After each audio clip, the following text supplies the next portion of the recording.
Muchas gracias, Alba. Sí que te pediremos si te puedes quedar hasta el final del turno para cuando haya preguntas, que además habrá gente de otras partes de España en online. ¿Sí?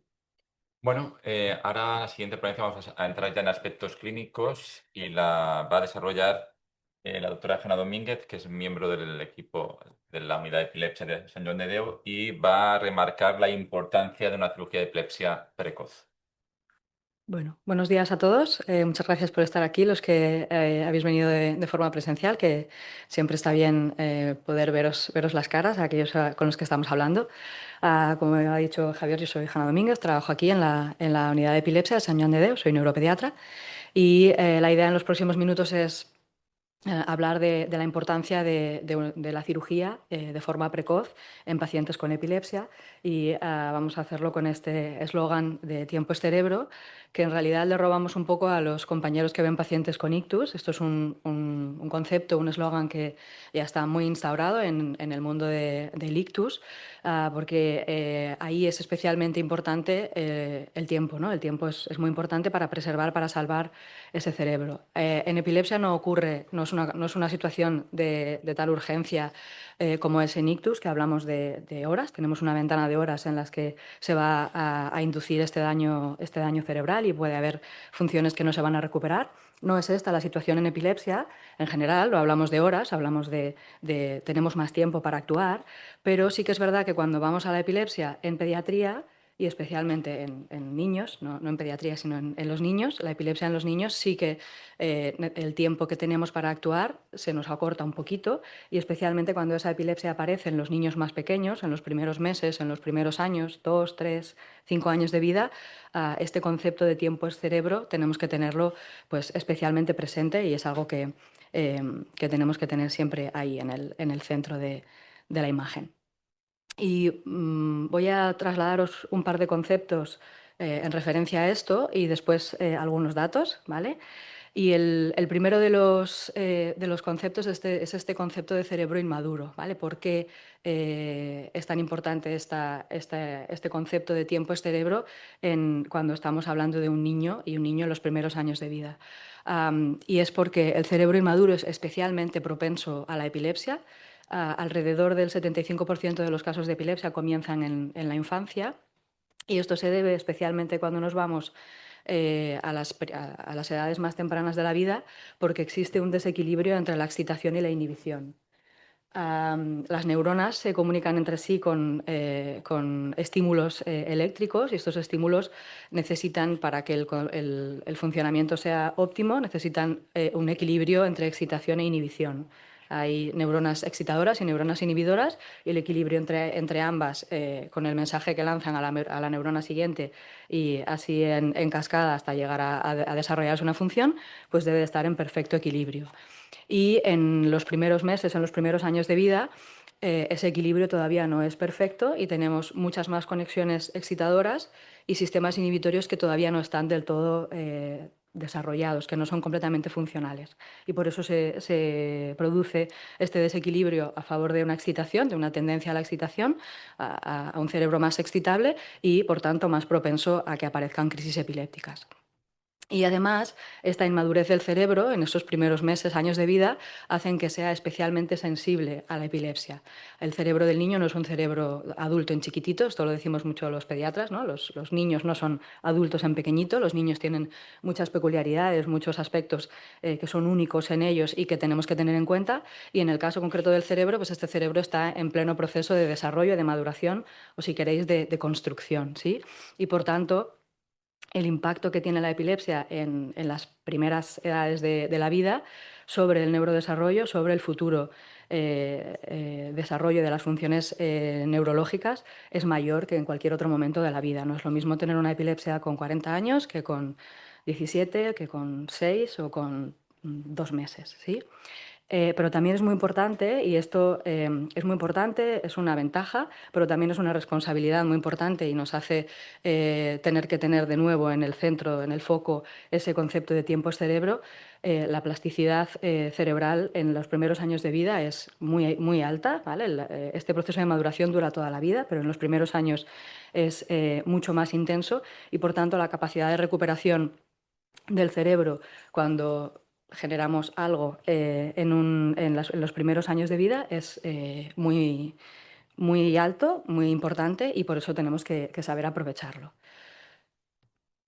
Y esto es una diapositiva que me ha cedido Andrea y que me gusta mucho, que es la que habla de este periodo crítico del neurodesarrollo, ¿no? Esta maduración cerebral, cómo se expresa o cómo se representa en cuanto a las funciones más neuropsicológicas y todo lo que tiene más relación con el aprendizaje, pues a lo largo de la vida. Y veis que aquí al principio lo que tenemos son meses, ¿vale? Aunque parezca una línea muy larga, lo primero son solamente meses, es decir, aquí es cuando estamos llegando al primer año de vida y después ya sí que vamos a tener el resto de la edad en años, ¿sí? Y llamamos periodo crítico del neurodesarrollo a ese tiempo en el que el cerebro está mejor preparado o está desarrollando, está aprendiendo funciones básicas para la supervivencia.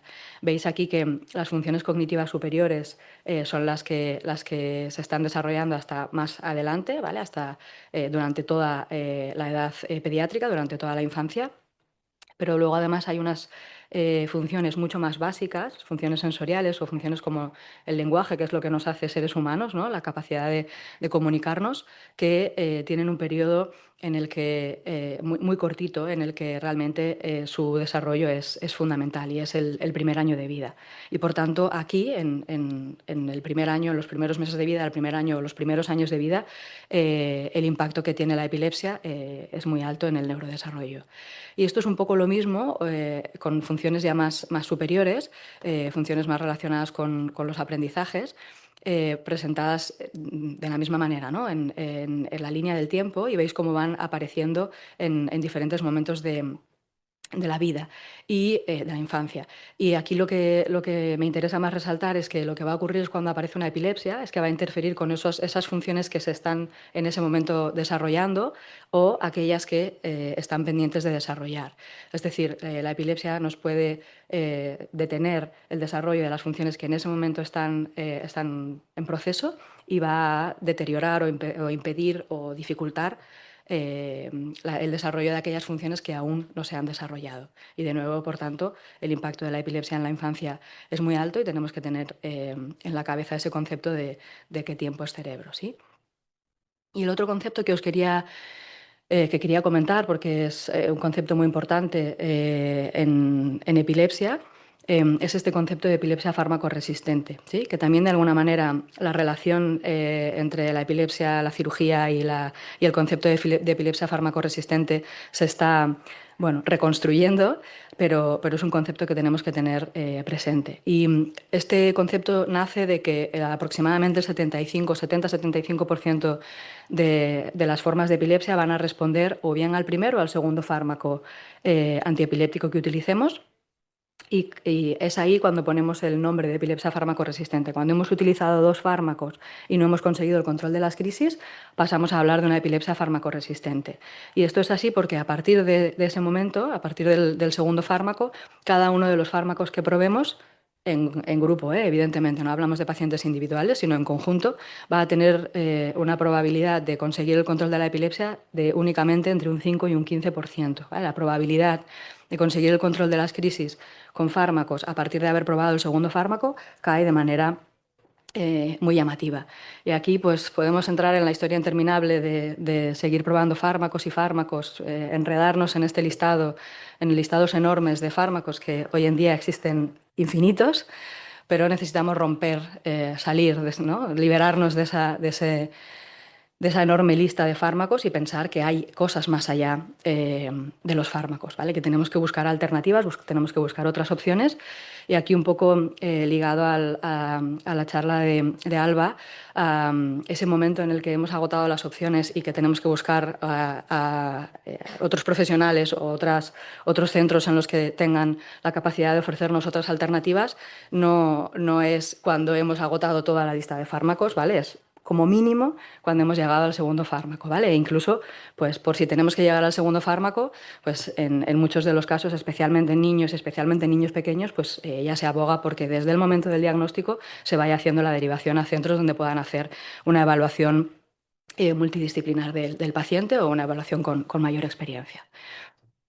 Y bueno, dentro de esas alternativas terapéuticas, evidentemente es obvio de lo que vamos a hablar porque estamos en una charla sobre cirugía de la epilepsia. Cuando tenemos una epilepsia focal y que además esa epilepsia focal es estructural, pues la cirugía de epilepsia es una opción que puede ser muy beneficiosa para el paciente. Aquí solamente un último concepto muy, muy brevemente, que ya todos os sabéis, la diferencia entre las epilepsias generalizadas y las epilepsias focales.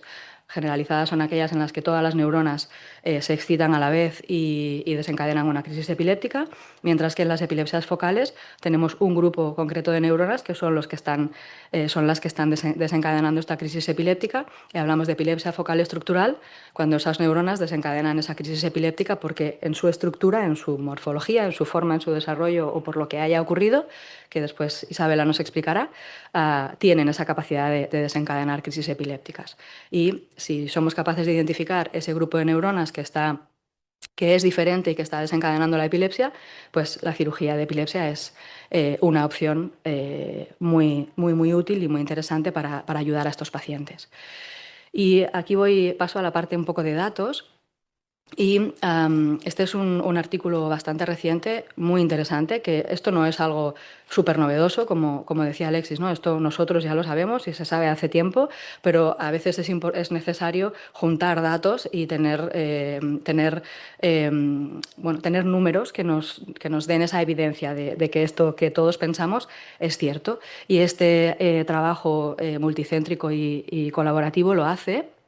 Lo que hicieron en este estudio es analizar la información relativa a 500 niños, un número de niños muy importante, que tuvieron una epilepsia que, bueno, pues ahí veis, empezó de mediana a los tres y pico años de edad y son niños que fueron sometidos a cirugía. Son los tres datos que tienen en común, ¿vale? Niños que tienen epilepsia desde la edad infantil y que son sometidos a cirugía de la epilepsia. Y lo que muestran estas gráficas es la evolución de su neurodesarrollo basado en el CI, en el cociente intelectual. Y como veis aquí, esas líneas tienen una tendencia de caída, ¿vale? Y esa tendencia de caída ocurre es mayor, digamos, la disminución de la capacidad intelectual es mayor a mayor tiempo de duración de la epilepsia, ¿vale? Es decir, esto evidencia que tener una epilepsia en la infancia y tener una epilepsia que se mantiene activa, induce un deterioro en los niños, ¿sí? Y la otra cosa súper importante que nos aporta este estudio es que cuando conseguimos controlar esa epilepsia, esa tendencia a la caída de la capacidad intelectual la podemos al menos interrumpir y en algunos casos incluso revertir, ¿vale? La cirugía de la epilepsia, además de que la utilizamos para controlar las crisis epilépticas, que en algunos pacientes pueden ser muy invalidantes y muy incapacitantes y limitar el día a día, además tenemos que pensar en ella no solo para controlar esas crisis incapacitantes, sino también para mejorar el pronóstico cognitivo, el pronóstico de neurodesarrollo de nuestros pacientes, ¿vale? Especialmente, como digo, cuando estamos hablando de niños. Y por tanto, debe valorarse la cirugía de forma temprana en pacientes que sean candidatos a ella, ¿vale? En pacientes que tengan una epilepsia focal. Y esto es un poco lo que veis en estas gráficas, ¿vale? La línea intermitente marca el momento en el que se hace la cirugía. Esta es la tendencia a nivel de capacidad intelectual que venían teniendo estos pacientes y esta es la tendencia que adquieren después, ¿vale? Y dependiendo de si se consigue el control completo de las crisis o si no se consigue el control completo de las crisis. Y aquí quería presentaros algunos datos nuestros. Esto realmente lo hicimos un poquito antes de que saliera este artículo anterior y pretende hacer de alguna manera lo mismo, pero a nuestra escala, ¿sí? Aquí lo que hicimos fue juntar la información de 93 niños que tenían en común que tenían una epilepsia focal estructural que afectaba a un único hemisferio cerebral. Pretendíamos que fuera un grupo de pacientes muy, muy homogéneo para conseguir sacar conclusiones.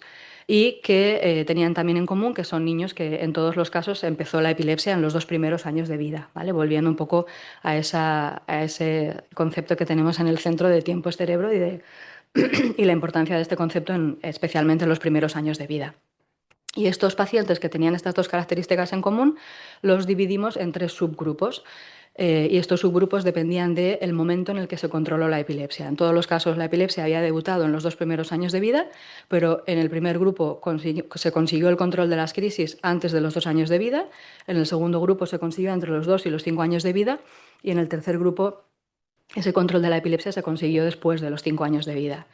Y como veis aquí, lo que muestra esta gráfica es, bueno, hay diferentes datos para ver que la muestra no es muy diferente entre sí y que lo que estamos contando no tiene sesgos muy importantes, pero lo que quiero resaltar aquí es este valor de la capacidad intelectual. De nuevo estamos midiendo la evolución a nivel de neurodesarrollo en base al cociente intelectual.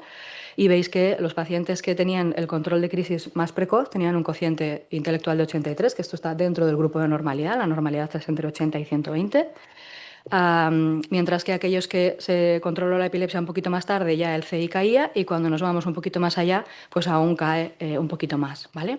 Y esto es lo mismo de otra manera, ¿vale? Aquí es por subgrupos, veis que cada vez la media de cociente intelectual es más baja y también todo lo relativo al grupo, y si lo ponemos en puntitos y en una línea similar a la que hacían los compañeros con aquella cohorte tan grande, pues tenemos de nuevo lo mismo, ¿vale? La tendencia a la disminución del cociente intelectual a medida que pasan los años de duración de la epilepsia. Y de nuevo, pues un poco, ¿no? Resumir estos conceptos. ¿Por qué es, por tanto, es importante conseguir el control de la epilepsia de forma precoz? En caso de que sean pacientes candidatos a una cirugía, hacer la cirugía de forma precoz, y para eso vamos a necesitar que los pacientes sean derivados a centros que pueden analizar estas posibilidades de forma precoz. ¿Y por qué? Pues porque el impacto de la epilepsia en el neurodesarrollo es mayor a menor edad de debut del inicio de la epilepsia, puede dejar importantes secuelas a nivel cognitivo y conductual, y la clave para optimizar el pronóstico es reconocer a aquellos niños que puedan beneficiarse de otras alternativas y no perdernos en esa vorágine de un fármaco detrás de otro, detrás de otro.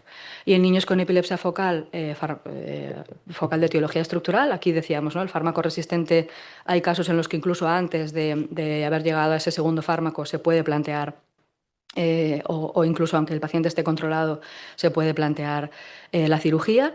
Y es crítico para prevenir el estancamiento y aprovechar esta plasticidad neuronal, esta capacidad de reorganización de funciones neurológicas que tiene el cerebro en los primeros años de vida. Y esto es con lo que quiero terminar, que es con contaros la historia de Mar. Muchas gracias a los papás de Mar y a Mar, por supuesto, porque la utilizamos como ejemplo constantemente, pero es que es un caso que ejemplifica muy bien lo que es pasar por todo este proceso de una epilepsia difícil de controlar, una enfermedad con epilepsia grave, y todo el proceso que acompaña o que incluye el plantearnos una cirugía de epilepsia. Entonces, bueno, Mar es una niña completamente sana hasta los 4 años y medio, y a los 4 años y medio empieza a tener crisis epilépticas. Am, Esta es también un ejemplo, creo, de una buena actuación a nivel de precocidad en el manejo de su situación. Los compañeros, en este caso de Vallebrón, conocen a Mar, diagnostican un síndrome de Rasmussen y rápidamente nos la derivan para valorar cirugía de la epilepsia. Realmente ella no tenía una carga de crisis muy alta, pero la enfermedad de Rasmussen sabemos que es una enfermedad que ocasiona un deterioro, y nos interesaba conseguir aprovechar la plasticidad de su cerebro para que su recuperación fuera lo mejor posible. Y con esto, a los 5 años y medio, se hizo una cirugía, una hemisferotomía, cirugía que conocéis muy bien todos los aquí presentes, y esta hemisferotomía de su hemisferio izquierdo produjo una hemiparesia del hemicuerpo derecho y un déficit del lenguaje. Aquí está Smart los primeros días después de la cirugía, pues enfadada, frustrada, no podía hablar, era una niña súper parlanchina desde la cirugía y en ese momento no nos entendía y no podía expresarse. Ah, Aún así nos echaba alguna sonrisa, pero bueno, aquí resaltar el trabajo enorme por parte de todos los profesionales que acompañaron a esta familia, pero por supuesto ya en el centro de sus padres y de ella misma, ¿no? de esfuerzo, de sacar fuerzas de donde uno piensa que no las va a tener. y después con el tiempo, pues está Smart. La foto es un poquito antigua ya y este vídeo pues nos lo han mandado sus papás hace muy poquito y esto es para que veáis lo maravilloso de la capacidad de plasticidad del cerebro. Casa de Mireia Isabela. Hace sí, mamá. Sí, fa. Sí. Y vuelvo a peinarme, a quitarme también. ¿Qué más? Ya una parte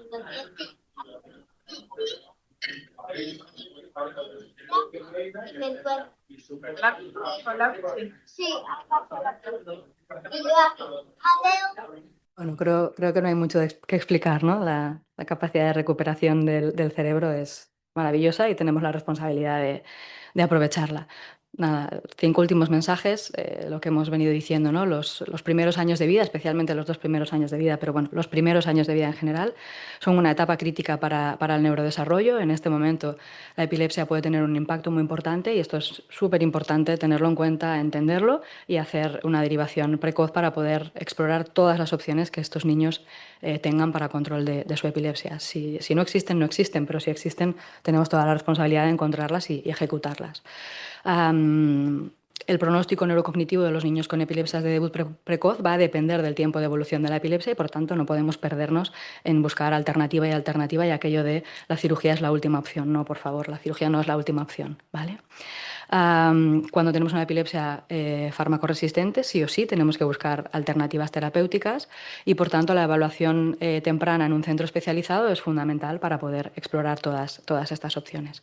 Y en pacientes que tengan una epilepsia estructural, la cirugía de la epilepsia de forma precoz nos va a permitir tanto minimizar el deterioro como aprovechar la neuroplasticidad para conseguir el mejor pronóstico, la mejor solución posible para estos niños. Y eso es todo. Muchas gracias.